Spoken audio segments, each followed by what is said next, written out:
Hello guys, আসসালামু আলাইকুম। আজকে একটা শাক ভাজির রেসিপি নিয়ে চলে আসলাম। তো এখানে আমি লাল শাকটা বানিয়ে রেখে দিছি।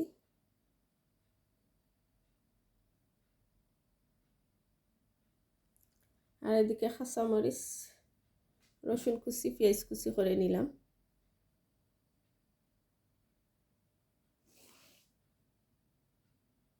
এখন আমি বসাইয়ে দিলাম।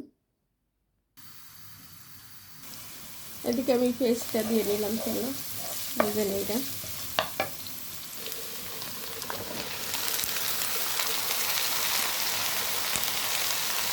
এদিকে অন্য একটি লঙ্কা আমি ঠোঁট রান্না করে নিলাম।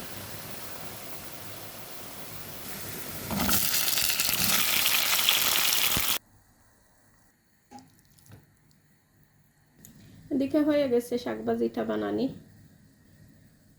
আর সাথে তো লেম্বু আছে, নাগামরিচ আছে, সব কিছু কেটে নিলাম।